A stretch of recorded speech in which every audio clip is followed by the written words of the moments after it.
ఆర్టిస్టులు ఉండగా పార్థివన్ గారిని ఎందుకు సెలెక్ట్ చేసుకోవాల్సి వచ్చింది?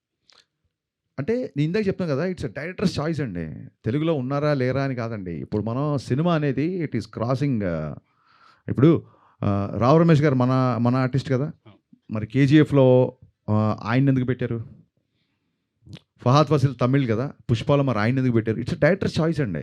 అండ్ వీఆర్ మనందరము ఇండియన్ సినిమా మొత్తం ప్రపంచం అంతా తెలుగు సినిమాని చూస్తున్నప్పుడు మనం ఇంకా Telugu, Tamil, Kannada, Malayalam, I think we should break this language barriers and every director has a freedom to work with whom ever he wants. At the same time having said that కొత్తగా ఉండాలి.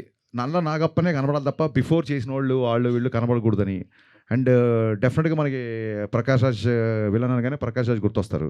ఆయన ఆల్రెడీ వకీల్ సాబ్ చేశారు, కళ్యాణ్ గారికి ఆపోజిట్గా జస్ట్ బిఫోర్ ఓజీలో కూడా చేశారు. So ఇక్కడ ఒక చిన్న ఫ్రెష్నెస్ రావాలని. And Parthiban is a legend actor and legendary director. అలాగే కేఎస్ రవికుమార్ గారు, కళ్యాణ్ గారు రెస్పెక్ట్ఫుల్గా ఇచ్చే ఒక పర్సన్ ఉండాలంటే కేఎస్ రవికుమార్ గారు director I respect him a lot. ఆయన కమల్ హాసన్ గారితో, రజనీకాంత్ గారితో ఎడాపెడా బ్లాక్ బస్టర్లు తీశారు. I respect him a lot and is my favourite director two. So Kalyan గారు రెస్పెక్ట్ ఇవ్వాలి, కళ్యాణ్ గారు ఇట్లా పాటించాలంటే అలాంటి ఒక స్టేచర్. అలాంటి కేఎస్ రవికుమార్ గారు కూడా రెస్పెక్ట్ ఇవ్వాలంటే ఒక మురళీమోహన్ గారు లాంటి ఒక సీఎం క్యారెక్టర్.